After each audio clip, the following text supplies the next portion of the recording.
Hello! Surprisingly quickly, OpenGov went live on Polkadot, so let's go over the main benefits but also downsides of Polkadot's OpenGov.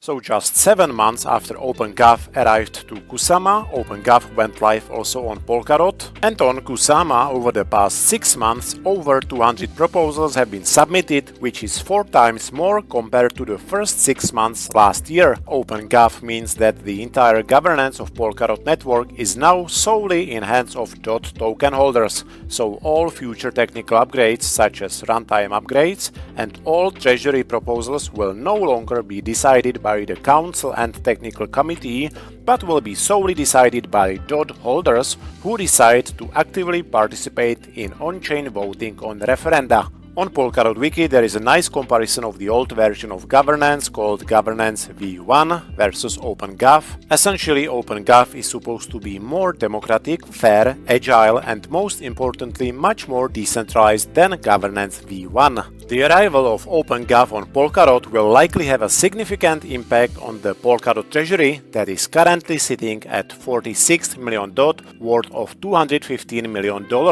Since OpenGov is more flexible and agile governance system compared to Governance V1, which means that multiple referenda can be voted on at the same time, it can be expected that many treasury proposals requesting DOT from the Polkadot treasury will be submitted on-chain in the near future, exactly as it happened on Kusama. And it's already happening. Just see how many small and medium spender treasury proposals submitted mostly by the ecosystem dev teams popped up within just 6 days, in total 16. And here is what impact the launch of OpenGov had on Kusama Treasury. The Kusama Treasury balance is this orange line. We can see that the breaking point when the balance of Kusama Treasury started dramatically decreasing occurred last November, and this was exactly when OpenGov went live on Kusama. Looking back at Polkadot Treasury, thus far DOT Treasury balance has been constantly growing, so a similar sudden drop that occurred in KSM Treasury balance can be now expected also in Polkadot Treasury balance. Now, Polkadot Decoded is around the corner, starting already next Wednesday in Copenhagen. I'm expecting that maybe Dr. Gavin might give a follow-up talk on OpenGov that will expand on his talk last year.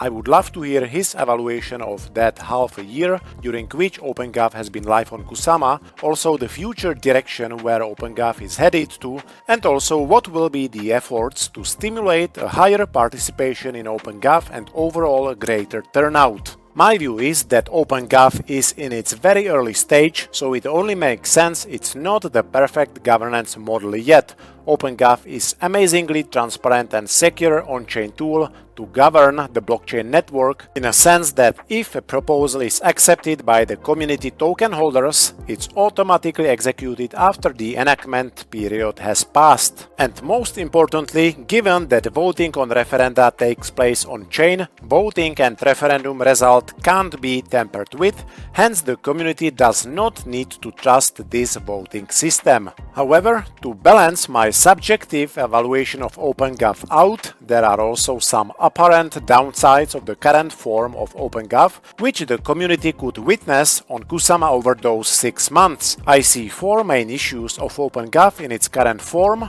low community participation resulting in a low referenda turnout, whales control over referenda results, still excessive complexity of submitting on-chain proposals and referenda, and this complexity also partially applies to voting, and lastly, currently no incentives for the community members to vote on referenda and lock their DOT and KSM. Low participation and turnout in voting and a strong whale control over referenda results are interrelated to each other, as the more DOT and KSM token holders vote with, the more voting power of a few token whales diminishes. So I believe in the long term the ecosystem should aim for at least 2 to 3% turnout in referenda, resulting in at least 2 to 3% circulating DOT and KSM tokens being used for voting, regardless of conviction voting.